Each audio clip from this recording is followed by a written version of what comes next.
de conexão aí de forças para ajudar a sociedade nesse momento. Então, tem algumas novidades. O Pedro vai apresentar um pouco o Covid Radar, explicar o que é isso, qual que é o propósito e como hoje o empresariado da região norte poderia apoiar essa iniciativa. Então, eu vou pedir licença para o Rodrigo para extraordinariamente fazer uma parte, né, um preâmbulo do nosso meeting para dar espaço, porque é uma causa nobre, tem a ver com o nosso propósito, tem a ver com o propósito do Rodrigo, que eu acredito também. E então é isso, Pedro, vou te abrir espaço para você explicar um pouco esse projeto que você está envolvido, as novidades, né? Você me falou que tem boas novidades para a região, para apoiar a região, de grandes empresas que querem ajudar, de multinacionais, de verba, inclusive, né? Para cesta básica, álcool, enfim, aí você pode dar maiores detalhes, o espaço é teu aí. Seja muito bem-vindo. E depois eu faço a abertura para o Rodrigo, a gente reaquece para a gente falar um pouco de empreendedorismo, inovação, cultura e, enfim, nesse momento aí. Seja bem-vindo, Pedrão. Obrigado, Fábio. A última vez que a gente esteve junto aqui, um livro da Amazônia saiu com o apoio da Unesco. Obrigado, pessoal, pelo tempo. Rodrigo, desculpa esses minutinhos que a gente está encurtando a apresentação.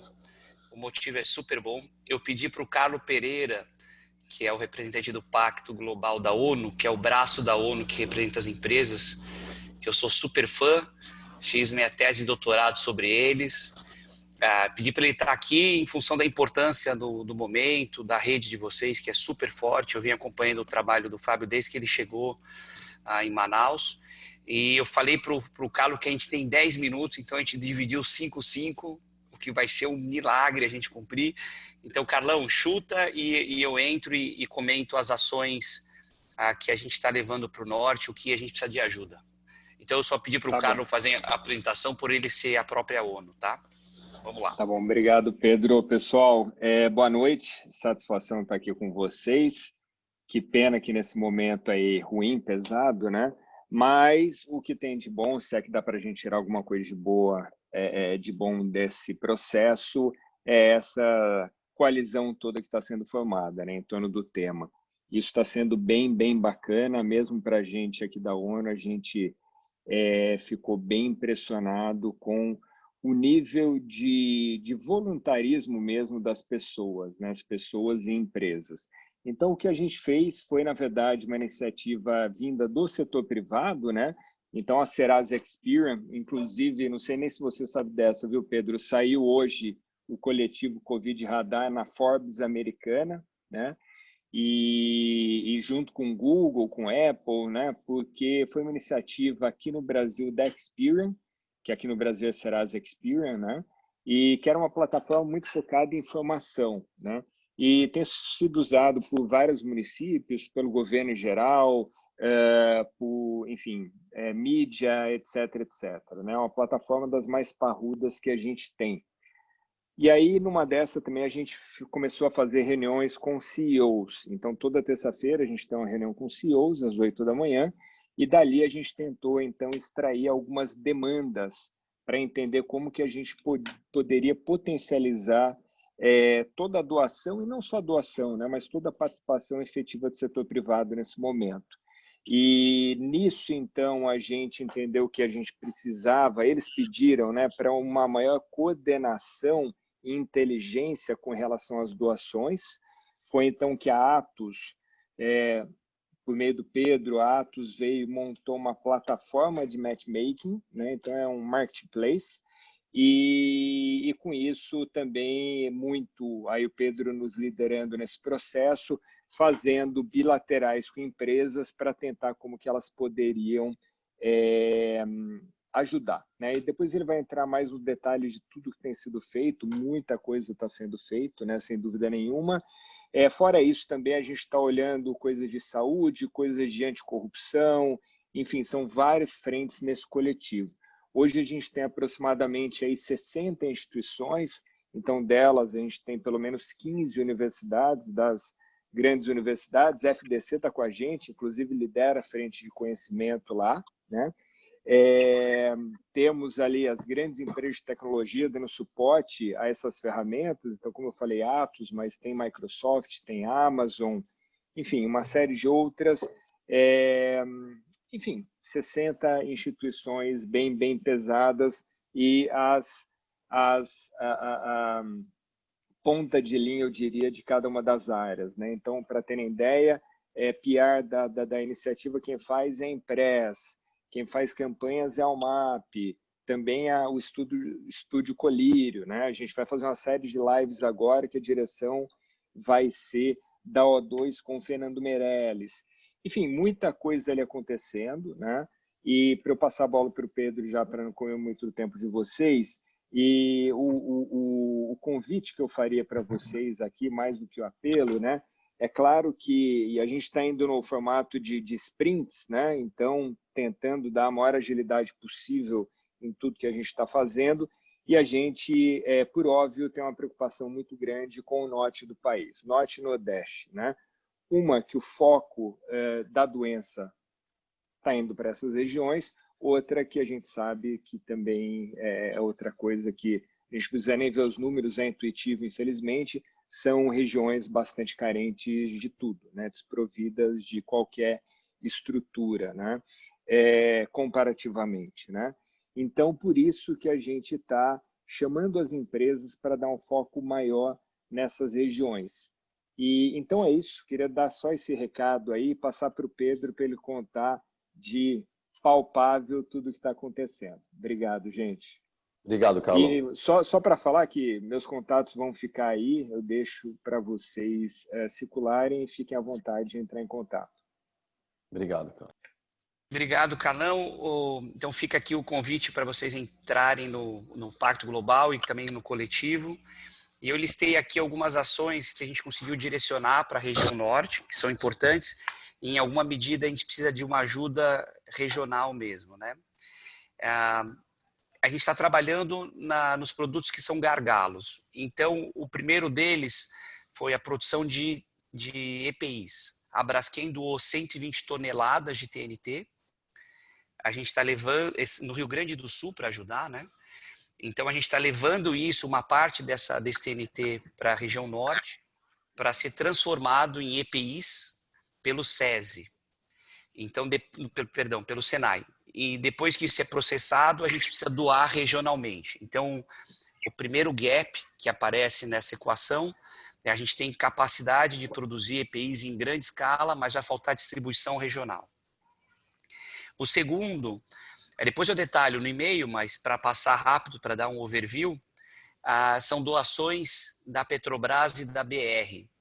A Petrobras está doando 4 milhões de litros de combustível e a BR está cuidando dessa logística de distribuição das doações. Então, a gente está ganhando deles combustível, álcool para limpar piso, né, limpar chão, e álcool para limpar as mãos. Como a BR está bem capilarizada no Brasil, a gente só precisa apresentar a demanda. E eles nos disseram que sempre quando a demanda vem não do setor público, é mais fácil doar, porque eles têm uma questão de compliance quando eles doam para governo. Então, aqui o que falta na questão do álcool é acusar a demanda, mostrar a demanda e estar pronto para receber o álcool, ou para engarrafá-lo, né, em potinhos menores, ou para direcionar o álcool combustível.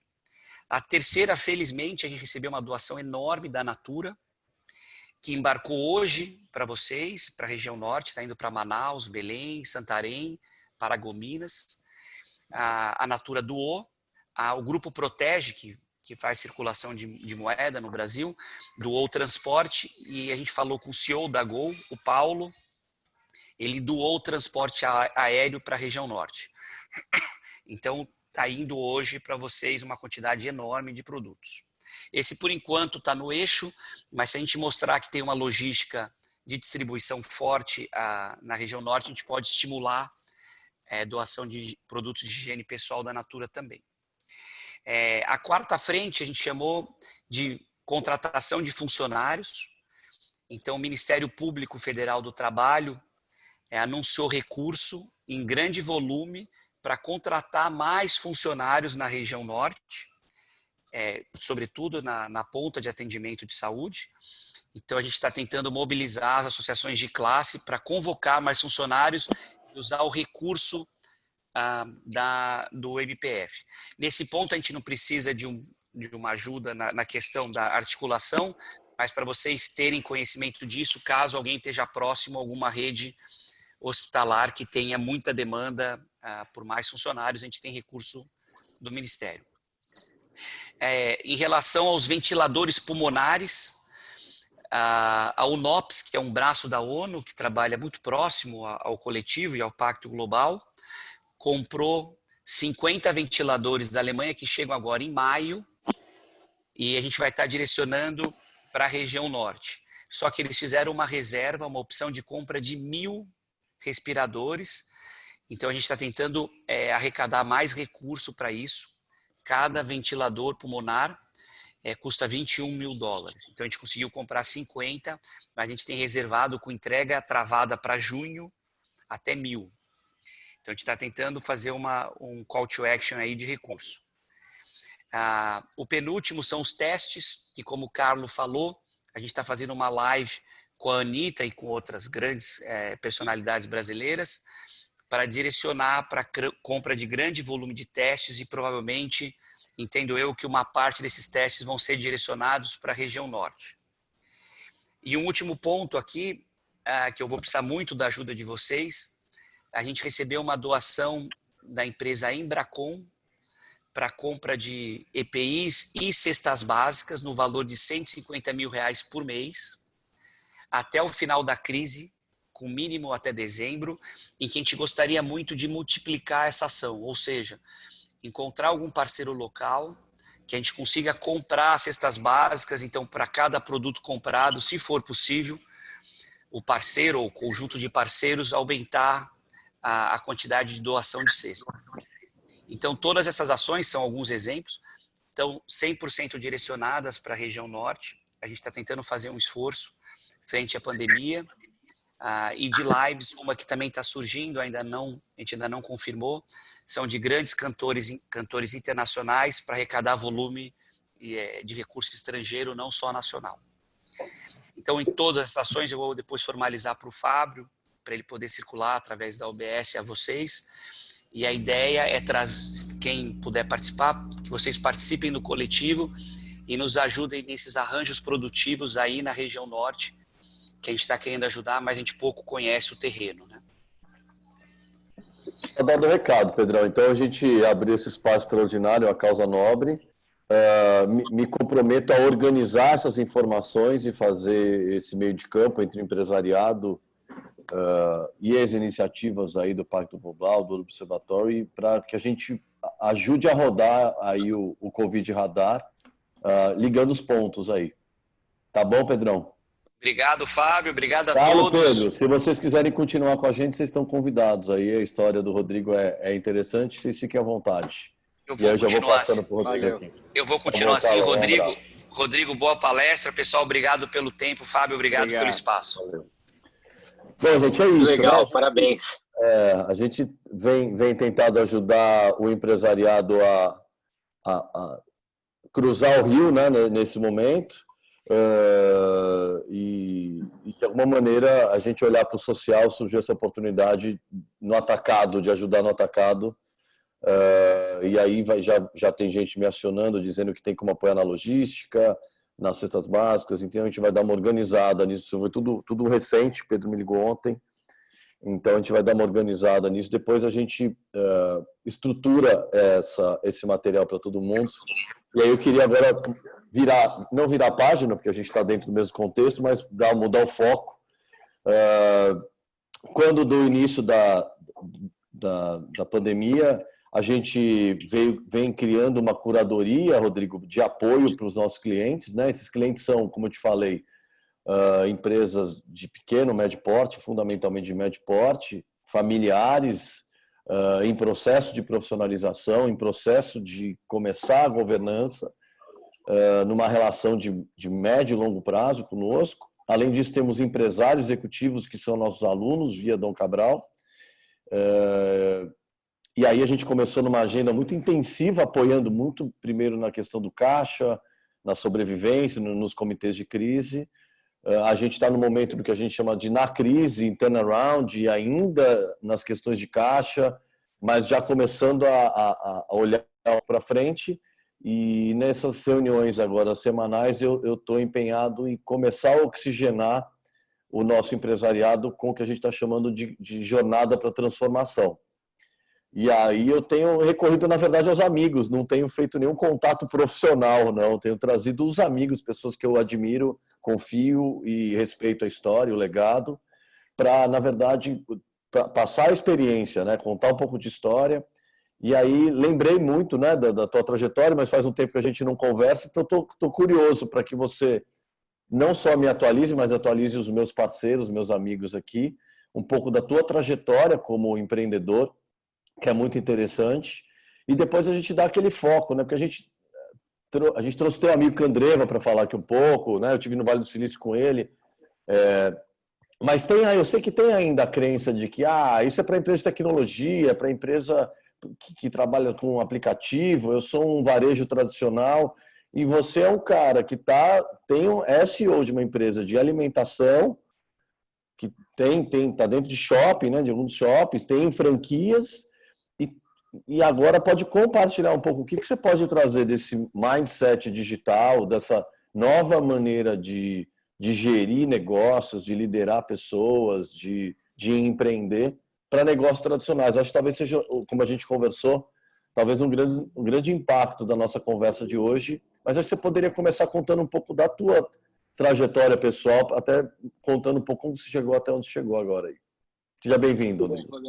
Cara, obrigado, prazer falar aqui com você. Quero dar os parabéns ao Carlos e ao Pedro que falaram há pouco.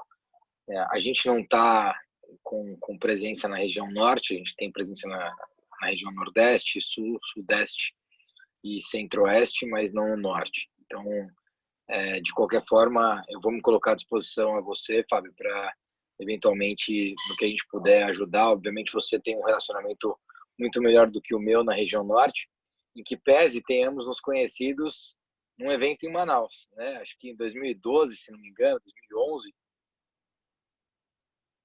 Você ficou mudo agora. Você ficou mudo, mas acho que foi 2011, um evento do LEAD, né, de sustentabilidade.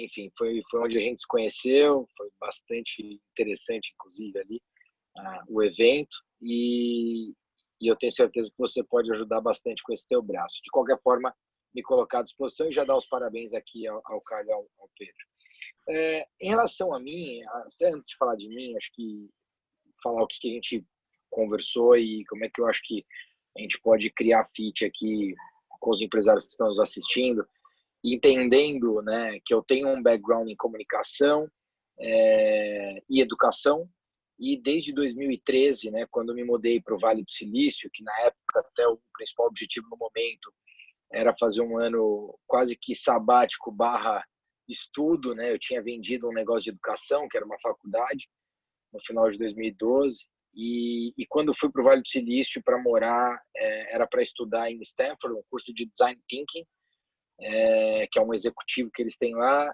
e eu acabei montando um negócio, né? Montei uma empresa, fiquei 2 anos lá, e criei uma competição de startups e fiquei mais 2 anos na Europa fazendo 8 países. Na verdade, foi o final de 14, depois 15 e 16. E essa experiência me trouxe não só um know-how nessa área de tecnologia, como uma imersão na área de startups, mas principalmente uma grande mudança, eu diria, de modelo mental, né? Muita gente fala sobre isso hoje, você tem literaturas, tem livros publicados e tudo mais. A verdade é que quando você vive lá e você experimenta, eu digo que experiências geram propriedade, né? E aí quando você experimenta, sente e se transforma a partir daquelas experiências, você cria realmente uma outra forma de agir, uma outra forma de se comportar, que acaba sendo um pensamento novo também. E eu, de fato, desde então, mudei muito a forma como eu geria os meus negócios, para trazer um pouco de nessa oportunidade de conversar com essa turma bacana aqui. Acho que também é importante dizer que a gente vai abrir, né? Então, quem quiser fazer perguntas e tentar trazer caso real aqui, não sei se você já vai trazer ou se a gente vai abrir para as pessoas perguntarem, não sei como é que vai ser essa dinâmica. Rodrigo, a gente normalmente faz um formato webinar e nesse em especial, alguns tem um pouco do jeitão do tema e de quem está vindo conversar. A gente está num formato de reunião aqui, então e isso é proposital. Então, quem quiser fazer algum comentário, acho que para ficar organizado, manda no chat, ou levanta a mão, ou abre o microfone e fala. Pode fazer um ambiente bem informal aqui, de conversa, de bate-papo, né? Não é uma palestra unilateral aqui. A gente pode abrir o microfone, fazer um comentário, fazer uma pergunta bem intimista. Exatamente. E aí, cara, assim, eu acho que meu background é muito rápido, né? Eu fui jogador de futebol e depois fui trabalhar na área de comunicação. Trabalhei em televisão 9 anos, como apresentador de TV, e empreendi na área de comunicação, com revistas, com eventos. Vendi esse negócio de eventos em 2009, fiquei sócio de uma faculdade e comprei uma empresa de mídia outdoor. Vendi a faculdade em 2012, num momento de muita consolidação na educação no Brasil, e aí resolvi tirar esse sabático. Esse sabático virou uma empresa de tecnologia no Vale do Silício. Fiquei 2 anos lá, 2 anos na Europa fazendo Hands-on Startup Tour. Era uma competição que a gente viajava 8 países por ano e fazia uma final em Paris. E voltei no final de 2016, meu filho estava com 1 ano e 11 meses, minha mulher queria voltar para o Brasil. E tudo isso eu já era sócio da Boalha. Me tornei sócio da Boalha em 2013 para 14. Final de 13 eu aceitei, na verdade não foi um convite. A história é meio curiosa. Meu sócio, eu era quase que mentor ali dele, da empresa. E aí ele falou, pô, tem um sócio querendo sair. Eu falei, quanto ele tem? Quantos por cento ele tem? Tem tanto. Quanto ele quer? Tanto. Eu falei, então liga para ele, fala que é meu e vamos embora, vamos sentar o pau. E aí foi assim que a gente ficou sócio. Ele está aqui, o Vitão está aqui participando desse nosso bate-papo. E de lá para cá eu sou investidor da companhia. Em 2016, final do ano, em dezembro, eu aceitei um convite para ser secretário de Desenvolvimento Econômico e Inovação do município de Guarulhos, que é a 8ª cidade do Brasil, e fiquei lá por 2 anos e pouquinho. E quando foi em março, o Vitão chegou para mim em março do ano passado, 2019, falou, cara, a gente está com uma proposta para vender a companhia, acho que nós vamos vender. Eu falei, pô, mas acho que não vale a pena. Ele falou, então você vem para dentro do negócio, toca o negócio para trazer um ar novo, você tem uma pegada, enfim, e um background bem diferente do meu, acho que vai valer a pena. Eu fiz uma reflexão e saí da gestão pública e vim tocar a Boalha. A Boalha é uma rede de alimentação com 30 restaurantes, 32 restaurantes. A gente vai bater uns 40 esse ano por conta da crise. A gente ia passar disso, ia bater entre 50 e 60 ali, vamos ficar em 40. Presente em 9 estados. Eram 8, mas agora são 9, porque a gente está entrando em BH, né? A gente está entrando em Minas. Está aqui, inclusive, o Tiagão, nosso franqueado de BH, já vi que ele está presente aqui também. Vai abrir 6 operações em BH esse ano. Então, é um cara ousado aí. E, basicamente, com esse background, cara, quando eu vim para a Boalha, aí é onde eu quero entrar aqui, a primeira grande inovação, e eu preparei, deixa eu ver se eu consigo compartilhar, Fabião. Eu não estou conseguindo compartilhar. Se você liberar aí para mim, porque eu estou vendo que não está liberado. Tá com a Camila aí. Camila libera. Camila libera, mas não é o meu. Eu estou vendo que eu tô com um computador aqui e tá como Mariane. Libera o da Mariane para mim, Camila, que eu preparei meia dúzia de slides aqui para mostrar o que eu quero contextualizar. Não é para fazer formato de aula, mas acho que é mais para contextualizar. Vê se você consegue, Camila. Tá como Mariane. Se você liberar Mariane, eu já compartilho aqui. Ainda não está liberado para mim. Vou passar um anfitrião para você e aí vai conseguir. Pronto. Vai passar. Vamos ver. Agora eu consigo mesmo. Vamos lá. Fazendo aqui um share screen. Então, vamos embora. Acho que aqui a gente consegue ver, Fabião. Aqui é um pouco... Eu já estou falando de pós-crise aqui, sendo que a gente não sai da crise, tá? Mas acho que o importante é contextualizar o que a gente fez e como é que a gente fez.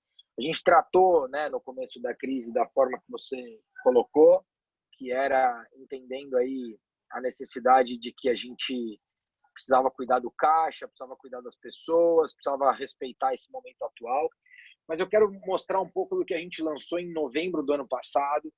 Esse slide, ele mostra o seguinte, isso daqui é o Hub Urbano Boali, basicamente fazendo com que o PDV sirva de um mini centro de distribuição para outros canais de venda. Como é que você faz isso, Fabião?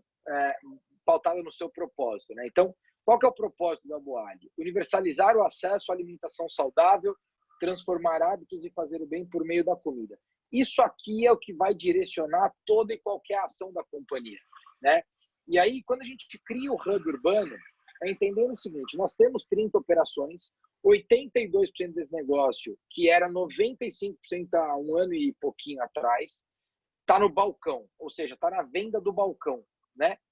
E de um ano para cá, a gente saiu de 2, 3% de venda no delivery para 18% de venda no delivery.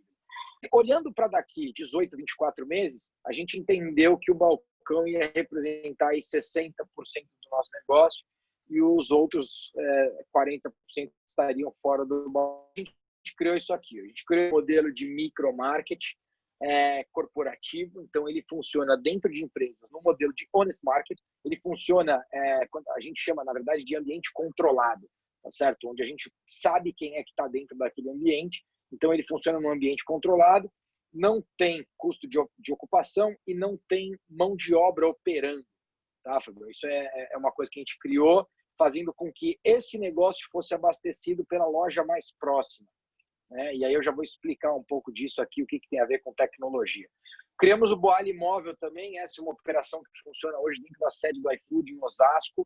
Eu costumo brincar que o iFood, todo mundo no Brasil está pedindo no iFood, mas o iFood pede na Boali, Fagão. A Omnibox, que é uma geladeira inteligente, monitorada por 4 câmeras, e essa sim consegue acessar ambientes, além de corporativos, hospitais, universidades, academias, mas é o que a gente chama de ambiente não controlado, né? Ele é um ponto de venda fixo, não tem operação humana e ele tem mais acesso a um volume maior de pessoas porque ele tem esse controle no QR Code aqui, tá certo? Então você tem uma tecnologia envolvida e tem um monitoramento de câmeras acontecendo. O autoatendimento, que é algo que bastante gente já conhece, lançamos em janeiro desse ano o nosso app Boali, mas que ele está dentro desse conceito de utilizar o ponto de venda como mini centro de distribuição. E a gente ia lançar agora em abril, mas prorrogamos um pouquinho, o Boali com Você. É um clube de assinaturas onde você escolhe quando e como você recebe e quanto você recebe de comida na sua casa, certo? Durante a crise, Fabião, a gente acelerou e antecipou a venda da nossa linha de congelados. Então, ela é uma linha de congelados Boali, tá certo? São 5 receitas, e aí aqui você já vai entender a analogia que eu vou fazer com a empresa de tecnologia. São 5 receitas, e o que a gente fez? A gente criou uma campanha de alimentos e de boas ações. Todo produto que você compra com a gente no e-commerce, a gente faz uma doação de um produto igual ao seu para moradores em situação de risco, tá? Essa foi uma campanha que a gente escolheu não remunerar, não ter resultado financeiro. Esse aqui é o e-commerce que a gente lançou antecipando essa linha de congelados, né, nesse período de crise, tá certo? E eu já vou explicar um pouco dessa ação. E aí, além de você comprar, você vê que é um preço super acessível, 300 gramas de receitas super elaboradas por R$26 a gente entrega na tua casa. Tem alguns aprendizados aqui, e aí tem a ver com precificação e distribuição. Então, a gente distribui para toda a Grande São Paulo e a gente criou o seguinte, se você comprar acima de R$120 frete grátis, está com ticket médio de 137, tem tudo a ver com esse estilo de campanha. E a segunda coisa foi que a gente transferiu para o... Então, aqui está a questão do frete grátis, tá bom? A gente transferiu para o consumidor a decisão da compra. Ele paga 26, a gente doa uma igual, ou se ele também precisar de uma força, ele paga 13. Então, eu posso falar um pouquinho sobre isso, mas está aqui. Basicamente, se o cara está precisando de uma força, ele paga R$13, tá certo? E aí, Fabião, olhando para esses novos hábitos de consumo, essa nova necessidade, o aumento do home office, né, e que a gente acredita que não é uma coisa que amanhã volta a trabalhar, volta, a galera sai de home office. Não, não sai. O home office ele veio para ficar, ele vai continuar. Inclusive, existe uma migração dos grandes centros para cidades metropolitanas ou até do interior do estado. Eu costumo brincar isso, assim, as cidades elas não vão mais competir por empresas, elas vão competir por pessoas, né? E aí você, enquanto empresa, vai precisar entender quais cidades criaram ambientes mais favoráveis para as pessoas morarem, viverem, né? E aí é naquela cidade que você vai ter, em geral, uma qualidade de vida melhor, com uma renda per capita interessante. E como é que você vai vender para essa turma? Que tipo de produto você vai criar, né? E aqui, por exemplo, eu já apresento aqui a nossa loja de Campinas, é uma loja de rua, e esse já é um conceito novo do que assim, a inovação que a gente está trazendo. Ela já tem dentro da loja uma operação de micromarket para take-out, tá certo? E a gente já está preparando uma operação que ela seja não só de take-out, mas que ela seja touchless também. Então, o cliente vai chegar na operação, ele já vai ter feito o pedido, ele já vai ter comprado e ele só retira o pedido aqui, tá? Isso, por exemplo, é algo que não funcionava ainda no Brasil, era algo, assim, percentual muito pequeno de balcão que trabalhava com isso, e que a gente já entendendo uma mudança de perfil, uma mudança de comportamento, a gente já está inovando nesse projeto e trazendo isso para dentro dessa loja, né? Mesma coisa, né? Focando nesse autoatendimento aqui, que o cara vai poder fazer o pedido pelo autoatendimento, mas ele também pode fazer pelo QR Code sem tocar no autoatendimento, né? Aqui uma loja do Shopping Savassi, o Thiagão está aqui também, nosso franqueado, já com essa adaptação, então você percebe que ela já tem aqui, né, essa coisa do autoatendimento, mas ela já tem também o retire seu pedido, né? Então essa história do touchless, o cliente vai passar aqui na frente da loja, ele vem aqui, retira o pedido dele e vai embora. Então ele não tem contato nenhum, né, nenhum contato humano com quem está aqui na loja, e ele não vai nem precisar fazer a compra, ele só tem a experiência de fazer a retirada do pedido dele, que já vai estar aqui. E, obviamente, a gente vai criar uma experiência de take-out aqui também, onde o sujeito pode já ter pago pelo aplicativo, ou ele faz o pagamento aqui nesse autoatendimento e acaba retirando aqui no ponto de venda, tá certo? Então, aqui é uma outra inovação, que é o micromarket para residencial. Então, a gente fez uma adaptação daquele micromarket corporativo, criamos um formato residencial para atender condomínios residenciais com foco nessa expansão do home office, né? Então, a gente acredita mesmo que o home office vai crescer. O home office crescendo, que tipo de experiência eu posso levar para dentro dos condomínios residenciais? E esse é um projeto que a gente já criou, e a gente tem aí no radar pelo menos 30 condomínios, mas efetivamente 4 negociações em pauta para a gente inaugurar. E criamos o primeiro modelo de drive-thru saudável no Brasil, né? Então, quando você pensa em drive-thru, você pensa em junk food, então você pensa em McDonald's, você pensa em Burger King, e a gente trouxe agora um formato de drive-thru saudável, né? Mais uma vez pensando nessa nova forma de consumo, e ao mesmo tempo, né, assim, isso é uma coisa curiosa que a gente tem pensado sempre, que é como é que eu faço o real investido não só valer a pena no médio e longo prazo, mas valer a pena no curto prazo. Eu não tenho dúvida que esse tipo de modelo de negócio ele traz resultado de investimento também no curto prazo, porque é um tipo de modelo de negócio que a gente está investindo e que ele consegue ficar de pé em julho, ele consegue ficar de pé em agosto, ou seja, eu não preciso esperar o ano que vem, eu não preciso esperar 18 meses ou 24 meses, eu consigo colocar ele de pé agora, né? Eu já vou fazer a analogia aqui do que a gente está, do que isso tem a ver com tecnologia e com startup. E aí, sobre o futuro, né, Fabio? A gente está olhando para 5 grandes pontos aqui, né? Além de novos hábitos, novas necessidades, e basicamente é entender, cara, como é que eu vou atender o meu cliente em momentos em que eu ainda não atendia. Então, quando você pensa no micromarket residencial, é justamente isso. Quando você pensa em ter o take-out na operação para que ela represente aí 20%, 30% da venda do balcão, é justamente isso, né? Então, é uma opção do cliente de compra que ele não tinha antes disso. Então, acho que essa mudança vai acontecer.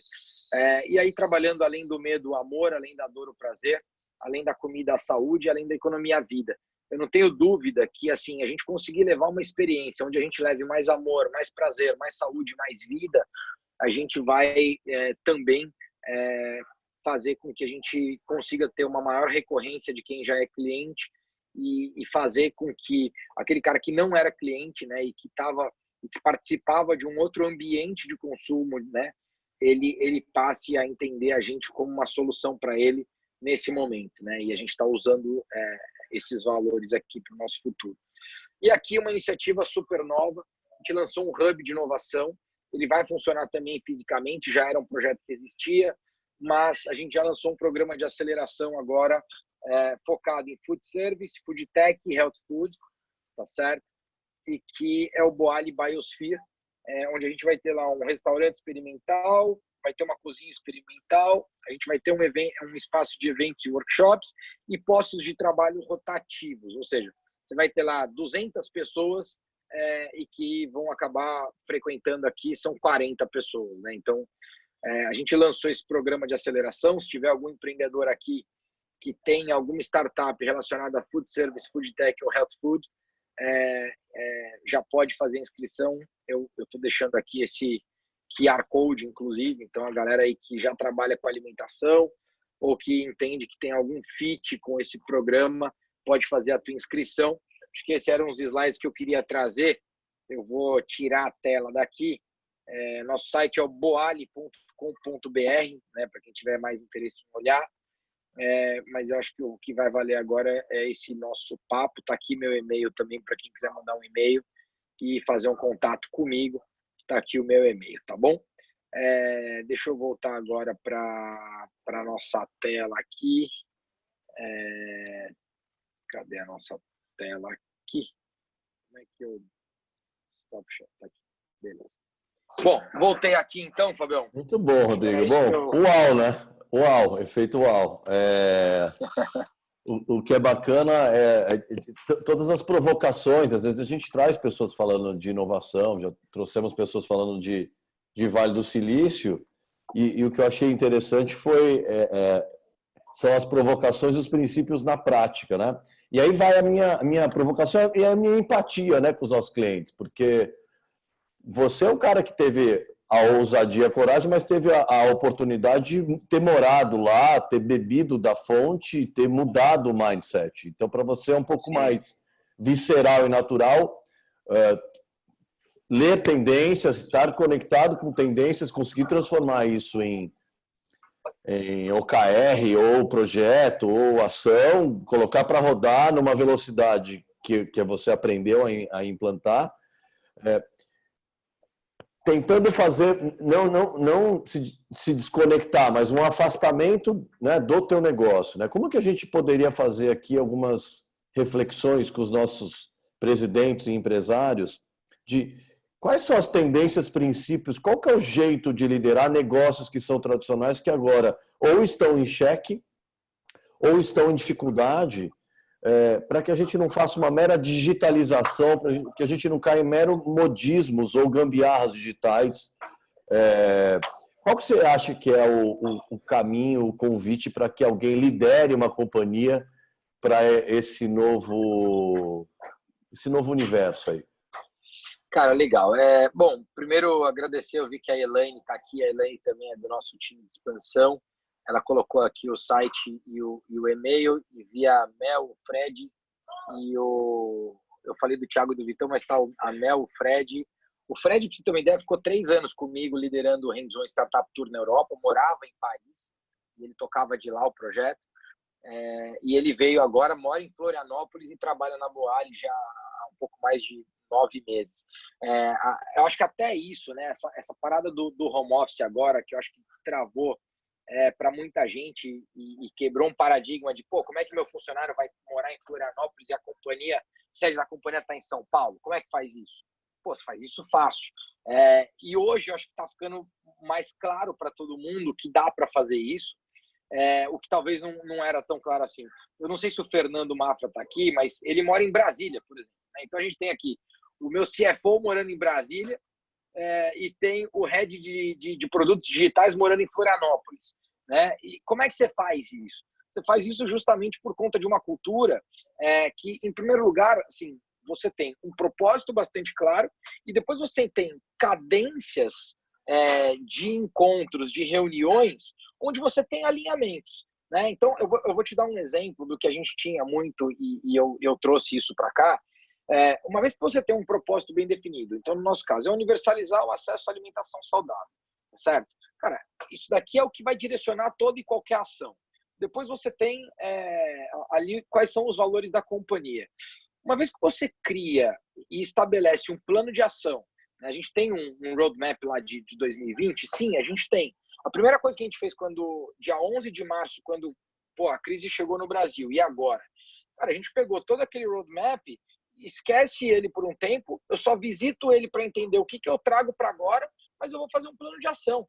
E esse plano de ação é um plano de ação de 100 dias, onde na primeira semana eu tenho um plano que se atualiza diariamente, na segunda semana 3 vezes por semana, na quarta semana 2 vezes por semana, e assim vai. Então, assim, a gente já é uma companhia que organicamente está acostumada a se atualizar, né? A atualização de plano que a gente vem fazendo hoje, que começou sendo diária e agora ela já se tornou semanal, ela é uma atualização do que a gente fazia de roadmap, né? Assim, oficialmente é uma vez por mês que a gente faz atualização de roadmap, mas no final do dia, você toda semana tem um encontro lá das 14 às 17 horas, onde a galera está se atualizando, está integrando. Então, já existe também uma forma de tocar a companhia que já é essa forma de, cara, atualização de projetos, atualização de processos, atualização daquilo que você vem fazendo. E por que isso muda tudo, cara? Muda tudo pelo seguinte: quando você entende qual é o teu propósito, o teu modelo de negócio hoje nunca vai te travar, porque ele é o teu modelo de negócio atual.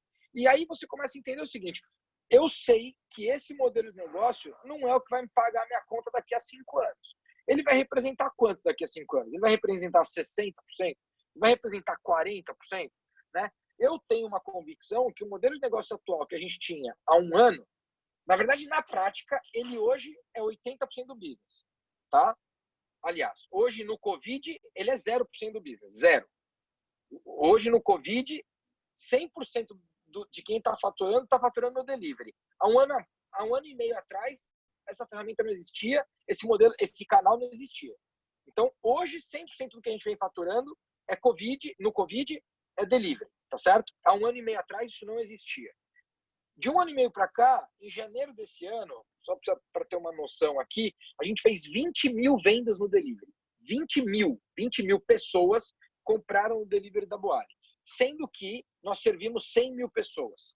E aí, o que a gente vinha projetando, Fábio? Só para você ter uma ideia, tá? Nós servimos em 30 restaurantes 100 mil pessoas, tá certo? Dessas 100 mil, 20 mil foi no delivery. Só que como o ticket médio do delivery é maior, tá certo? Ele tinha até um pouquinho mais em volume de faturamento, não em rentabilidade. Isso é importante entender também, né? Então, quando você pensa na rentabilidade, ela é diferente. Mas é importante entender o seguinte: o que a gente já estava olhando em novembro do ano passado? Que desses 80%, janeiro de 2021, esses 80% já seria entre 65% e 70%. Tá? Por quê? Porque a gente ia não só manter o delivery em 20%, 25%, mas a gente ia criar esses novos canais, eles iam passar a representar 5%, 10% da venda. Em 24 meses, que seria janeiro de 22, 40% da venda estaria fora do balcão, de 40% a 45% da venda estaria fora do balcão. O que nós começamos a projetar agora? Não só esses 40% vão estar fora da venda do balcão, como os 60% do balcão, de 20% a 30%, vai estar no take-out. Tá certo? E aí, a gente já começa... Aí você fala assim: mas Rodrigo, e a convicção que você tem de que tudo que você está falando vai dar certo? Não, eu não tenho convicção. A única convicção que eu tenho, inclusive, é que parte do que eu estou te falando não vai dar certo. Essa convicção eu tenho. E o que nós vamos fazer? Nós vamos testar. Nós vamos colocar para rodar, né? Por exemplo, todo produto hoje, produto que você come na Boali, que vai para o PDV, antes de estar na rede, a gente testou em 1, 2, 3 operações. Testou com quem? Com cliente real. O cliente foi lá, pagou por aquilo, comeu, provou, gostou e comprou de novo. E depois que ele faz isso, é que o produto vai e escala no PDV inteiro. Então, por exemplo, hoje eu tive uma reunião com o Vitor e com a Elaine, que estão aqui, e a gente fechou um ponto de venda, e eu falei para eles, eu não sei o que vai acontecer, mas nós vamos entender o que vai acontecer. Depois que a gente entender, a gente vai escalar ou não escalar esse produto específico que a gente está criando, que é um canal, né, que é o micromarket residencial. Então, assim, vamos fazer esse primeiro investimento. Então, assim, o quanto você está disposto a investir em novos modelos de negócios e novos canais para poder entender como é que isso vai representar o teu negócio no futuro, né? Não dá para você achar que o teu negócio no futuro vai estar concentrado nos modelos de negócios e nos canais de venda que você tem hoje, né? E aqui eu não estou nem falando de portfólio de produto, tá? Porque a gente tem uma experiência na própria rede que o aumento de portfólio de CREP e REP, eles aumentaram no dia seguinte 30% da venda. Só de aumentar portfólio. Então, assim, a gente não aumentou ponto de venda, a gente aumentou portfólio. Então, imagina que o sujeito vendia 100, tá certo? 1 mês depois, 2 meses depois, 3 meses depois, estava vendendo 130, porque aumentou esse portfólio. Ou seja, eu dei ao mesmo cliente novas opções de produto, tá certo? Isso a gente aprendeu, por exemplo, que monoproduto no Brasil, para food service, é um negócio muito difícil, né? O cliente brasileiro, ele é um cliente que, se você diversificar para o mesmo cliente, ele vai continuar comprando de você. Então, o que a gente fez? A gente aumentou a recorrência. Então, essa é uma coisa, por exemplo, que quando você vai debater no food service, a maioria das pessoas falam para mim, qual que é o ticket médio? Eu tenho um ticket médio, ele é importante, ele é relevante, mas ele está longe de ser meu primeiro indicador, Fabião. Meu primeiro indicador é recorrência. E por que é recorrência? Porque é o indicador de uma empresa de tecnologia. Toda empresa de startup, ela pensa primeiro em recorrência. E o que eu penso antes de pensar em ticket médio? Recorrência, né? O que eu penso antes de pensar em ticket médio? Número de produtos vendidos. Se você é o mesmo cliente, comprou comigo R$20, só que você na semana fez 3 compras, gastou 60, para mim, como cliente, eu estou mais focado nisso do que você vir uma vez por semana e gastar R$40 na mesma compra. Por mais que o teu ticket nesses 40 tenha sido maior, eu prefiro você vindo 3 gastando 20 por compra. Porque essa recorrência cria uma fidelização e um engajamento muito maior entre eu, marca, e você, cliente. E Rodrigo, é aí que eu começo a pensar o seguinte, como é que eu crio novos canais de venda que faça com que essa recorrência aumente? Ou seja, no meu PDV tradicional, eu tenho um ticket médio de 35, no PDV de novos canais, talvez meu ticket médio vá para 12, não tem problema, mas eu aumento a recorrência. Eu sou uma solução para você em um momento que você tem um problema, que é pobre, tá certo? Então, assim, o que esse mindset tem a ver com startup? Tudo. Por quê? Porque a primeira coisa que você faz quando você cria uma startup é entender que problema que você vai resolver. Então, quando a gente cria aqui qualquer tipo de inovação, quando a gente pensa em qualquer tipo de inovação, seja ela em modelo de negócio, em canal, em produto, em processo, ela é pensada o seguinte, qual é o problema que eu estou resolvendo do lado de lá? Entendeu? deixa eu dar uma organizada aqui no que você falou, né? Então vamos lá. A primeira coisa que você está me dizendo é assim, tem muita clareza do propósito, né? Então quem tem negócios tradicionais e tem a missão, a visão, o propósito na parede, aquela coisa do ISO, aquela coisa distante, fazer um resgate disso para que isso seja visceral e tenha uma conexão emocional e de legado e a resposta vai estar nisso, né? E aí você começa a espetar modelos de negócios que eles estão fadados a ir morrendo com o tempo. O importante é você ir oxigenando o teu negócio, o teu propósito, com novos modelos, através de tendências que você tem que estar o tempo todo bebendo da fonte para saber quais são elas. Você está me dizendo que são esses os princípios para você gerir um negócio tradicional com inspiração no Vale, é isso? Exatamente. E aí tem uma parada que é o seguinte, Fabião. Uma vez que você tem esse propósito muito bem definido e isso passa a ser o grande core da companhia e todo mundo pensa nisso, fica muito mais claro você ir além da... Assim, onde é que você ganha grana hoje? Ah, é isso aqui que te dá grana hoje. Beleza. Mas o teu propósito é maior do que onde você ganha grana. Que, em tese, ganhar grana é o produto que você vende, é o canal que você vende, é o modelo de negócio que você tem. Quando você entende que esse propósito ele é maior, fica mais fácil pensar outros modelos de negócios, né? Fica mais fácil entender como é que você resolve o problema do consumidor. Por exemplo, hoje, quando eu penso no nosso negócio de Boali hoje, se eu pensar como food service, eu tenho um mercado. Se eu pensar como saúde, eu tenho um mercado muito maior, concorda? Sim, então, sim.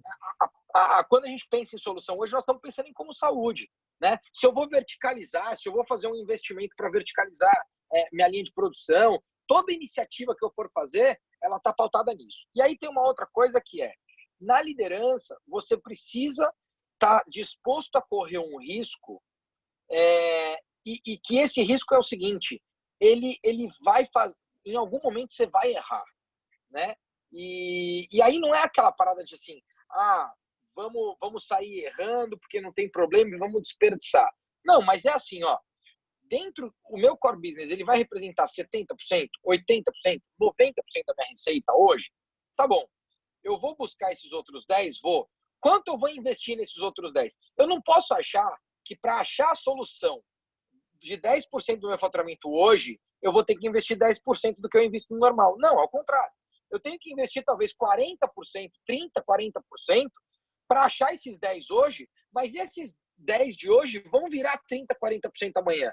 Só que o meu investimento de hoje, olhando para 18, 24, 5 anos, ele é um investimento não de 10, que vai ser a minha receita. Ele é um investimento de 40, entendeu? Então, acho que isso também tem que estar na disposição do líder de entender o seguinte, bom, eu vou pegar a parte, e aí a galera fala, mas é meu investimento em P&D.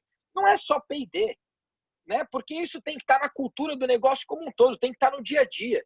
Né? Dá para a gente falar aqui enfim, dá para exemplificar com outros negócios, se a gente tiver algum outro case para trabalhar, mas assim, a clareza que a gente tem hoje de criar o próprio caos, né? Hoje a gente está vivendo um caos por conta do Covid, mas o caos já estava criado na Boali antes do Covid. Né?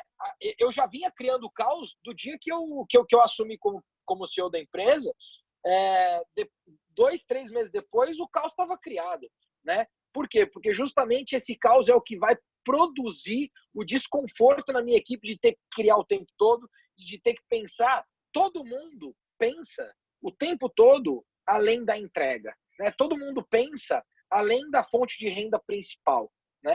Claro que a entrega é importante, claro que o meu core business é importante, mas para eu garantir um futuro de inovação e um futuro, enfim, com novas receitas, novos canais e novas fontes de renda, eu preciso entender que pelo menos 3, 4 vezes do que representa aquela receita hoje tem que estar em recurso. E aí eu não falo só de dinheiro, tá? Eu falo de tempo de gente, né? Eu falo em realmente ter reuniões debatendo aquilo, porque tem uma galera que às vezes faz reunião para debater novos modelos de negócio, e fala, pô, mas isso daqui não vai me trazer grana agora, eu preciso focar no dinheiro de hoje, né? E talvez aí esteja, enfim, um dos grandes erros que você está cometendo. Eu não falo nem para o longo prazo, para o médio prazo da companhia, né? Então, eu acho que um ponto super importante é entender mais do que ter um departamento de inovação, é ter uma cultura de inovação. E essa cultura de inovação, ela vai ser traduzida depois no seu time. Claro que você vai ter ali os grandes provocadores, né? Que pode ser o próprio CEO da empresa. No nosso caso aqui sou eu mesmo, então que estou sempre ali provocando. Você vai ter alguns agentes provocadores, mas a ideia é que esse DNA de inovação ele acabe se tornando um DNA da companhia como um todo. Rodrigo, e como é que você faz a gestão de gente da companhia? Como é que você sente o cheiro, o DNA de gente? Qual que é o... É no feeling? Como é que você sustenta essa cultura de inovação e de caos para atrair gente? Eu já vi que geografia não é um limitador, né, para fazer parte do teu time. Cara, não é, e acho até, eu quero reforçar essa mensagem, Fabio, porque assim, muita gente boa vai migrar das grandes centros, isso é um fato. Vai ter muita gente boa que vai migrar de São Paulo para o interior de São Paulo, que vai migrar de BH para o interior de Minas, que vai migrar para a praia, você está em Maresias, eu estou em Ubatuba. Né? E nós estamos trabalhando normal. Não dá para falar que minha jornada diminuiu. Não diminuiu. Né? Então, assim, ficar de olho nisso, eu acho que a gente vai viver, inclusive, um momento extremamente, mas assim, muito importante em relação a gente boa no mercado. Vai ter muita gente boa e o cara migra, às vezes, até para baixar custo de vida, né? Se você for pensar, vai ter gente migrando para baixar custo de vida e que aquela pessoa é super qualificada. Então, assim, todo mundo que está aqui assistindo a gente vai ter oportunidade de recrutamento. Isso é um fato, né? Isso é um fato. A outra coisa, por exemplo, eu estou falando isso com você aqui, eu recrutei na semana passada uma pessoa que está aqui na call agora, que é a Mel. A Mel tinha trabalhado comigo há 5, 6 anos atrás e eu recrutei a Mel a semana passada, né? E passou a fazer parte do nosso time. Assim, além da gente não ter demitido ninguém, a gente ainda contratou a Mel agora como uma nova colaboradora, certo? Por quê? Porque é uma pessoa incrível que pensa fora da caixa e eu nem sei de onde ela está agora, nem sei onde ela está, mas isso para mim não é importante, né? E eu acho que vai ter uma oportunidade incrível aqui. O segundo ponto, cara, é assim. Primeiro, que eu gosto de ter pessoas que sejam resolvedoras de problema. Então, assim, quando você pensa em recrutamento ou quando você pensa em manutenção do time, eu gosto de ter pessoas que sejam resolvedoras de problemas. Então, eu gosto de dar problema para elas resolverem, né? Cada uma dentro, obviamente, do teu negócio, do teu segmento. Então, eu tenho aqui o Mafra, que é o nosso CFO, ele lidera não só a parte financeira da companhia, como jurídica, fazendo interlocução com o nosso escritório de advocacia, contábil com o nosso escritório de contabilidade, e de tecnologia, porque está no background dele, certo? Essas áreas, dali para baixo, é com ele. Ele não é o cara que eu vou ficar mandando uma mensagem para ele para fazer micromanagement nele, né? Então, microgestão ali, para entender como é que está aquilo, como é que está aquilo outro. E ele é um cara que a gente vai estar ali uma vez por semana, a gente tem uma agenda onde nós vamos falar e vamos alinhar, cara, tudo que está andando, tá certo? Então, e isso que eu faço com ele, eu faço com os demais. Seja o meu head de supply, por exemplo, que teve, inclusive isso é importante falar, tá? Meu head de supply ficou 22 anos na indústria. Ele trabalhou 22 anos numa indústria super importante, só vou preservar o nome aqui da indústria.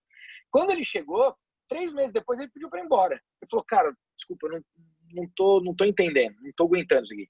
Mas como você não tá aguentando? Pô, tá complicado, porque essa agenda ela é mais difícil para mim. Tem gente que, não, de fato, o cara precisa de um guia, meio que assim, ó, mais diário, o cara precisa... E aí, o que eu comecei a trabalhar nele, e que agora já engrenou, né, foi assim, ó, cara, me entenda como seu mentor aqui na companhia, tá certo? Você vai... Eu não quero que você... Pô, você não precisa ter isso que você acha que você precisa ter. Você tem mais liberdade para pensar, né? E você tem mais liberdade para errar também. Agora, você tem que estar disposto a isso. Você vai entender até onde você vai deixar o colaborador errar, tá certo? Mas a verdade é que se você não estiver muito disposto a fazer com que ele erre, você não tem nem esse tempo que ele precisa para entrar numa curva de aprendizado que depois ele vai para esse flow, tá certo? Então, o que eu acho eu tenho bem delineado o que cada um vai entregar e a gente tem departamentos integrados, né? Acho que o grande segredo para esse tipo de cultura é você ter dono de projeto. Todo projeto especial aqui tem um dono, né? Quando a gente cria um projeto especial, ou eu largo como dono e depois eu crio um dono até ele entrar num flow, né? Esse projeto, por exemplo, de drive-thru, está na mão do Vitão, que está aqui assistindo, né? Você tem que ter o dono. Então, assim, além de fazer a função de CFO, às vezes ele está ali como dono de projeto especial. O Vitão, além de ser sócio e diretor de expansão e novos negócios, muitas vezes ele tem ali um role de projeto especial, então ele é um PMO, né? Ele é um gerente de projeto daquele projeto, até que aquele projeto deixe de ser só um projeto e entre no flow da companhia como um todo. Acho que isso é super importante. Assim, tem uma galera que fala, pô, eu lancei tal iniciativa e não deu certo. Muitas vezes não tem acabativa porque não tem dono. Para qualquer projeto especial ter acabativa, ele precisa de um dono, ele precisa de um responsável que integre a gestão desse projeto. né? Então, eu acho que isso também... Legal, Rodrigo. Eu vou começar... Tá, eu vou começar a trazer algumas perguntas. Pessoal, quem tiver pergunta, quiser mandar no chat ou quiser abrir o microfone e falar, tem aqui algumas perguntas, é mais uma curiosidade, né? No propósito da Boali é democratizar a saúde, a comida saudável. A comida saudável, ela em tese, tende a ser mais cara, vai? Como é que vocês estão resolvendo esse problema? Bom, na verdade, ela não é mais cara, né? O desafio que a gente tem hoje ainda em primeiro lugar, conseguir mostrar isso.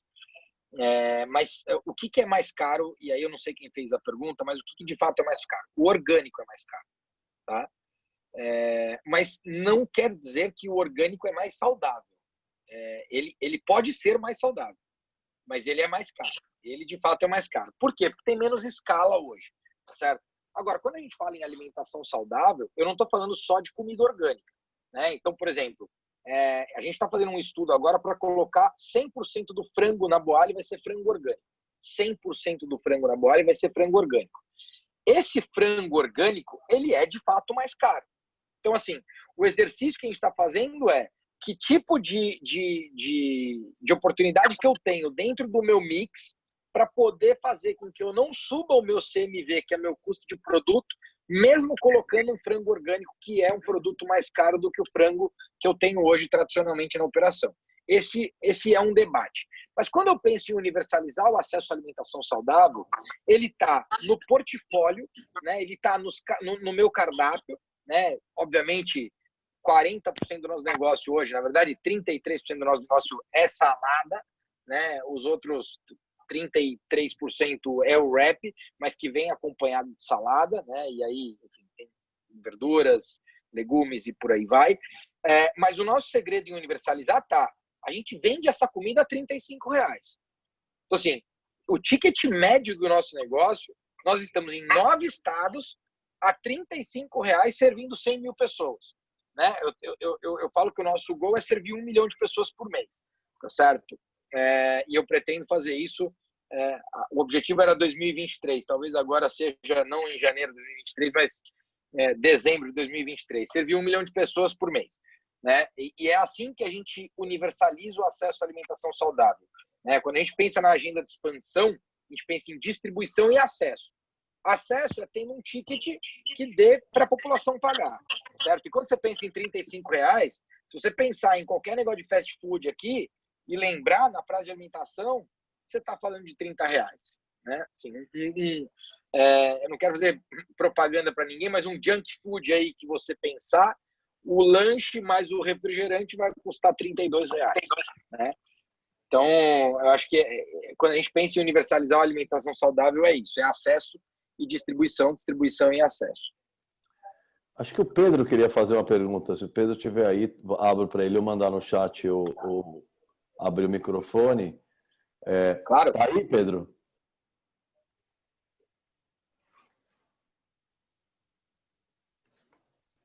Se tiver, tá mudo. Tá mudo, Pedro. Eu vi que ele tirou o microfone. Tem alguma coisa errada não? Ele parece que está falando, mas a gente não está ouvindo. Manda por escrito que eu te represento. Manda por escrito. Agora foi? Agora foi. Agora foi. É o microfone. Rodrigo, sensacional o teu modelo, muito legal mesmo. Eu fiz um investimento com o pessoal da Vitacom para compra de unidades para executivos, né? E ajudei eles a formatarem um modelo de concierge para receber pessoas de terceira idade, pessoas com algum tipo de limitação, pessoas que precisam de cuidados especiais. Sabe uma coisa que me ocorreu, que acho que serve isso para grande parte dos projetos, né, das empresas? Tentar fazer se você já pensou nisso, claro, uma venda, você falou da reincidência, né? Programada, em que a mãe programe o mês para o estudante, que o filho programe o mês para o pai ou para o tio, ou mesmo para um executivo, ou até um menu confiança, que você fala, bom, você não tem tempo de programar, então deixa comigo. Você já chegou a refletir alguma coisa que você entre no automático deles? Já, cara. Eu não sei se você lembra, quando eu apresentei ali atrás o app, vinha o app e depois vinha o negócio Boali com você. Lembra que estava escrito Boali com você? O Boali com você é isso que você falou. O Boali com você, ele é um clube de assinatura onde você vai assinar e receber na tua casa de forma programada. Então, ele traz para você, cliente, né? Ele traz essa facilidade de programação, essa funcionalidade. Para nós, ele traz recorrência, para nós, ele traz previsibilidade de receita e uma série de outras coisas. Então, é exatamente isso que você provocou. Obrigado, você vai ser meu cliente, hein, Pedro? Não, então, vou salvar só esse slide aí. Boa, boa, boa. E você sabe que curioso que você falou de Vitacom, e a gente falou hoje, né? O Vitão falou hoje sobre Vitacom, porque a gente está conversando lá com a Vitacom para a gente poder entrar com os micromarkets em condomínios residenciais deles. Bom, eu te dou meu contato, depois se eu puder ajudar. Por favor. Tem uma pergunta do Jaime, que é nosso aluno de Belém, de especialização, da Ileia, que é uma empresa de alimentação, snacks, lá da região próxima a Belém. E aí ele está perguntando aqui, você já pensou no projeto de marca própria de produtos industrializados, com valor agregado no ponto de venda? Legal. Jaime, obrigado aí. Acho que, cara, tem até uma prospecção fortíssima para Belém aí. A gente está querendo expandir com mais força onde a gente já tem presença, mas tem uma prospecção de lead bastante forte aí em Belém. O que eu quero te falar sobre snacks, assim, a gente tem desenvolvido já vários produtos que a gente chama de produto seco, né? Que aí seria um pouco desse lance do snack, do biscoito saudável e tal. Produto seco para fazer um white label disso. Então, a gente faria isso de forma terceirizada, ou seja, a gente não ia produzir, né? Mas, de fato, a gente ainda não colocou isso no ponto de venda. Por uma série de motivos. Uma por prioridade mesmo, então questão de priorização, mas outra por conta de custo ainda, né? Eu acho que a escala que a gente vai ganhar com os micromarkets de produto seco possivelmente permita que a gente leve esse produto seco para dentro do nosso negócio. Então, assim, produto seco para o varejo tradicional, a gente ia ser pouco competitivo, porque a gente ia competir com a própria indústria que vai desenvolver isso. Mas produto seco, white label com a nossa marca, dentro do nosso PDV, esse vai fazer mais sentido e é mais nisso que a gente está mirando, sabe? Rodrigo, eu tenho uma pergunta para você. Já que vocês trazem esse frescor da inovação, da disruptura, da autodestruição positiva, o que você pode contar para a gente? Eu sei que tem alguns franqueados aí. Porque, via de regra, a relação franqueador-franqueado, ela tende ela é desgastante, né? Eu tenho, em alguns dos meus investimentos, sou franqueado de algumas coisas aí. O que você pode contar de novidade, de como que vocês tratam esse canal, como é que vocês tratam essa relação, que, óbvio, um ganha, o outro ganha, mas que ela, em alguns momentos, tem interesses complexos aí, há uma complexidade nessa relação. Cara, eu posso só responder antes uma pergunta do Cláudio. Ele fala, são 30 restaurantes, todos eles preparam as suas refeições, tem uma central de compra. Posso responder essa da compra? Fica à vontade. É o Barrela que perguntou. Barrela de Manaus, tem uma indústria de injeção plástica lá. Legal, Barrela, prazer falar contigo, obrigado pela pergunta. A gente tem sim uma central de distribuição. Então, basicamente, o modelo hoje, Barrela, a gente não tem a verticalização. O que a gente faz? A gente desenvolve os nossos produtos junto a parceiros que são cozinhas industriais ou cozinhas centrais. Essas cozinhas desenvolvem esse produto, fazem a produção, vendem para o nosso centro de distribuição e desse centro de distribuição eu vendo para o Brasil inteiro. São 125 SKUs, que são itens de produto. Então, o milho é um SKU e a massa de wrap é um SKU e o alface é um SKU, tá bom? 125 SKUs. 13 SKUs de hortifruti são regionais. E aí a gente homologa regionalmente, o franqueado compra desse fornecedor homologado. Os outros 112 SKUs, tá certo? Eles saem daqui de Jundiaí, do centro de distribuição, e vão para São Paulo. Qual é o principal indicador aqui? Você tem que ter um shelf life mínimo de 25 dias, tá? Que é o queijo. Depois desse shelf life, o próximo shelf life, que é vida útil de produto, é de 60, 90 dias. Então é super tranquilo. ele vai para Jundiaí, do produtor para Jundiaí, de Jundiaí carrega e vai para o Brasil inteiro. Então, a gente tem uma inteligência centralizada dessa distribuição e que aí ele sai daqui de Jundiaí não só carregando o Boali, ele sai daqui carregando o Boali e outras marcas de food service que com certeza você conhece. Então, essa inteligência da distribuição é algo muito relevante para o nosso negócio. Acho que foi importante responder. Sobre a tua pergunta, Fabião, primeira coisa que eu fiz assim de zero, cara, quando eu assumi, e eu fui altamente recomendado a não fazer, foi criar um grupo de WhatsApp com o franqueado, né? E aí foi muito louco, porque a galera falou, você tá louco, velho. Você vai criar grupo de WhatsApp com franqueado, você não sabe o problema que você tá trazendo pra tua vida, o problema que você vai arrumar pra tua cabeça. E aí eu tenho uma coisa que eu gosto muito, assim, que cara, pra você resolver um problema, você precisa primeiro saber que ele existe. Então, muitas vezes o franqueador deixa de resolver um problema do franqueado porque ele não sabe que aquilo é um problema, né? E quando você entende e identifica os problemas antes que eles se tornem relevantes, cara, é muito mais fácil de atacar aquele problema, certo? Então, essa é uma forma que a gente pensa, que eu penso, e que no D0 eu fiz isso. Então, o que eu fiz? Eu fiz 2 reuniões. Uma reunião com os franqueados de Sudeste e Centro-Oeste, uma reunião com franqueados do Nordeste, uma aqui em São Paulo, uma lá em Recife, uma em São Paulo, uma em Recife. E nessa reunião eu falei, galera, a partir de agora, tudo que acontecer, a culpa é minha. Então, assim, não procurem outros culpados. Aconteceu, a culpa é minha. Porque no final do dia, o cara do supply, eu que contratei e eu que continuo com ele. Então, a culpa é minha, né? Eu que sou o responsável no final do dia. E quando você cria esse culpado, você começa também a resolver alguns problemas, né? Não que esse culpado precisa ser o dono da companhia, precisa ser o CEO da companhia. Eu acho até que se for, melhor. Mas muitas vezes alguém não vai querer e tal. Cara, precisa ter um culpado. Ou seja, quando o cara falar com o cara do supply e o problema dele não for resolvido, com quem que ele vai falar? Né? Então, o que a gente criou, por exemplo? E-mail. Se você mandar um e-mail agora para o nosso head de supply, o Marcelo, ou para o Má, para o nosso CFO, ou para o Vitor, tal, cara, ele vai te responder no período. Né? Por quê? Porque é uma cultura que a gente criou aqui. E você, franqueado, mandou esse e-mail, ele não te respondeu no período, você vai me mandar um WhatsApp. E o que acontece? No começo, o cara te manda um WhatsApp, você responde rápido. Resolvendo ou não o problema no tempo que ele esperava, ele ter resposta já é metade do problema resolvido. Só dele ter a sua resposta, você já resolveu metade do problema. Porque você, franqueado, Fábio, o maior problema é quando você fica sem resposta. É quando ninguém te dá resposta. Vai acontecer o quê? Vai chover, vai resolver teu problema. Não, não vai chover. Alguém precisa resolver aquilo. Né?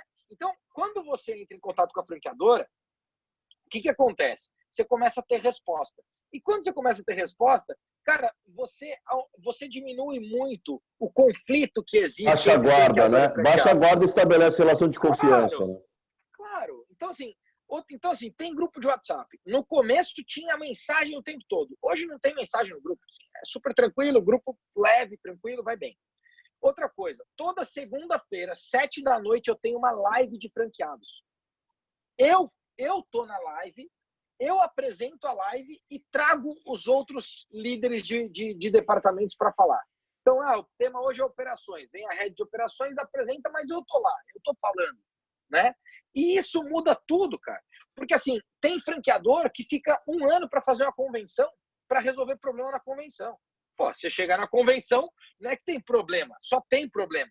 Então, você deixa de ter uma convenção produtiva, né? Então, eu acho assim, aqui, o máximo que vai acontecer é você, em 1 semana, me contar alguma coisa se você não falou comigo no WhatsApp, né?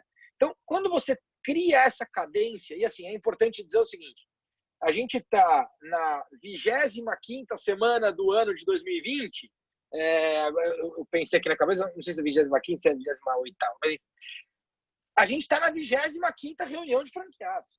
Toda segunda-feira, 19 horas, a reunião existe.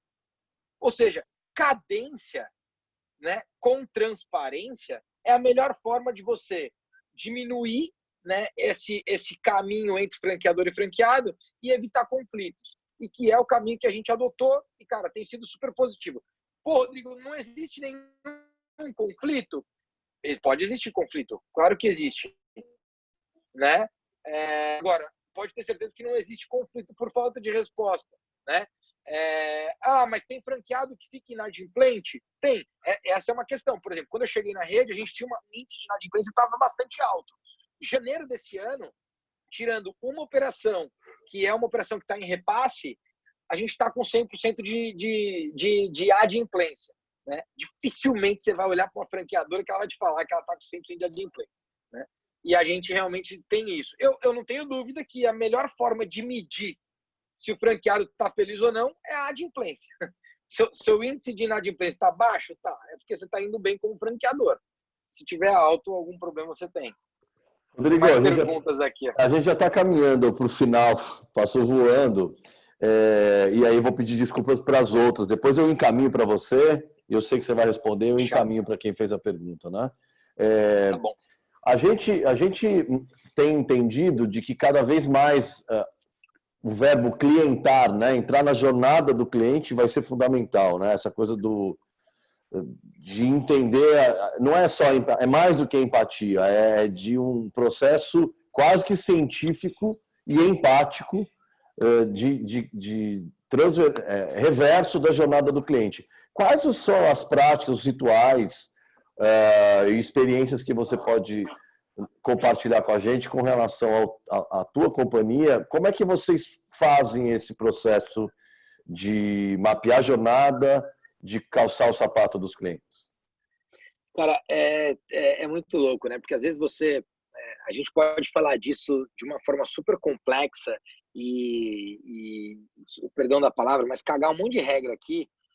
Só que a gente pode falar o seguinte, Fabião, pode falar o seguinte: de segunda-feira a gente faz a reunião física no escritório e de terça em diante, todas as reuniões que eu marco é na operação, é num PDV.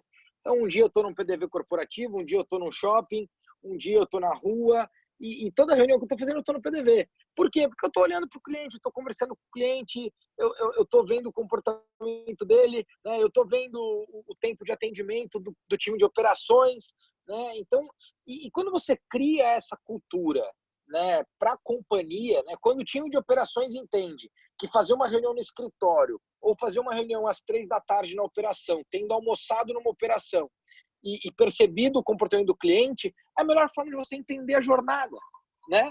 Pô, se você chegou lá no negócio, cara, você acha que o teu prato tem que ser do tempo que o cara entra na fila até ele ser entregue 7 minutos, está demorando 12, você está com 5 de delay, não tem muito segredo, né? E aí você precisa entender onde é que está o problema. O problema está lá dentro da operação, o problema está na fila, o problema está no caixa, né? Onde é que está o problema?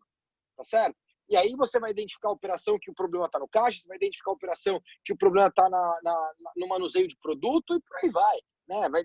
Até vai ter operação que você vai identificar que o problema está, por exemplo, no sistema que está operando no PDV.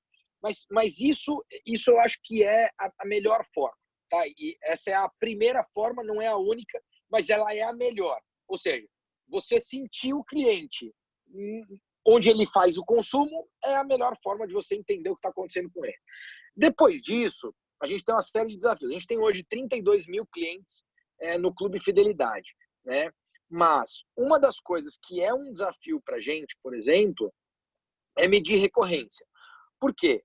Porque se eu tiver no PDV todo dia, eu sei que tem cliente que está indo lá 2, 3 vezes por semana. Só que se o cliente ele é um cliente fiel e não chega lá e não dá o número do CPF, eu não consegui medir aquela recorrência. E eu tenho um outro problema. O cliente que é fiel, mas que ele é fiel uma vez a cada 15 dias e não tem o Clube Boali e não se tornou um cliente fidelidade, por opção, ele fala, não, eu não gosto de ser... Você, por exemplo, eu sou cliente do Ipiranga, vamos falar. Cara, eu tentei, fui cliente um pouco do Fidelidade, mas eu não sou muito cliente do Fidelidade. Mas eu tenho um posto lá de um amigo meu que chama Fábio, que toda semana eu abasteço no posto do Fábio. Agora, ele não consegue medir a minha recorrência lá se não for o frentista, né? Então, a gente tem alguns gargalos para entender recorrência, para entender perfil de consumo, que são gargalos de dados, né? E aí, obviamente, você tem que ir colocando ferramenta. A gente criou, por exemplo, um sistema de inbound com os clientes, onde a gente começou a entregar mais conteúdo. Então, às vezes, o cliente que estava no Fidelidade, mas não estava muito ativo, a gente começou a entregar mais conteúdo para esse cara, e esse cara começou a ficar mais ativo porque ele quer receber o conteúdo, ele acha que o conteúdo é relevante, né? Ele começa a ler aquele conteúdo e ele começa a fazer mais sentido para ele aquele conteúdo, tá certo? Com a linha de congelados agora, a gente aumentou os downloads dos nossos clientes. Então, a gente tinha cliente que era cliente Boali, mas não tinha feito download do app. E agora ele fez o download do app. Então, portfólio às vezes te ajuda, né? Mas eu não tenho dúvida que conteúdo, por exemplo, é algo importantíssimo. E aí, não só para a questão de ser um customer driven, mas também no funcionário, né? Assim, o impacto que você pode causar de inbound recruiting também, você recrutar por inbound de conteúdo é super relevante. E a gente faz isso com o conteúdo da Universidade Boali, por exemplo. Então, acho que a primeira coisa é fazer o básico, né? Que é back to basics lá, vai no PDV, vai entender o que está acontecendo, vai conversar com o consumidor e de verdade, antes da pandemia, você ia me ver em operação de terça a sexta, né? Tirando talvez numa quarta-feira que eu ia estar em fornecedor, mas de terça a quinta eu estava com certeza, sim, certeza, almoçando e jantando ou almoçando em uma operação nossa, certeza. Então essa é a melhor forma de você olhar. Nosso time de operações está na operação, o nosso head de supply, uma vez por semana ele está testando produto em operação e por aí vai. Então você criar também a cultura de todo mundo olhar para essa jornada, eu acho importante. Que, de novo, tem a ver com essa cultura de inovação, de todo mundo olhar para a inovação. Quando você entende que o cliente, você precisa melhorar a jornada dele o tempo todo, você faz com que todo mundo comece a pensar nisso, né? Então não fica lá, o João vai pensar nisso. Não, o João vai pensar nisso. Mas está todo mundo pensando nisso, né? Legal, Rodrigo. A gente está estouradaço. A gente tomou o teu tempo na abertura. Eu estiquei, normalmente a gente termina com 1 hora, passamos um pouco, mas parabéns pela trajetória, né? pela cultura, pelo propósito e pela generosidade, né? De compartilhar um pouco do que você aprendeu, do que você vem aplicando, não de maneira teórica, de maneira hands-on. Então, em nome aí da Dom Cabral, da UBS, dos meus clientes, agradeço muito aí a parceria e a gente espera poder ter outros momentos aí com vocês para a gente debater mais liderança, inovação, propósito e espero que a gente, o mais breve, se encontre aí para bater um papo aí pessoalmente. Tá Cara, bom, gente? legal, prazer te ver de novo aqui, prazer falar com você, valeu, foi um prazer falar com todo mundo. Tem meu e-mail, quem quiser faz contato, ou pelas redes sociais, lá no Instagram, é rodrigobarros.rb. Eu tô à disposição para a gente continuar conversando, tá bom?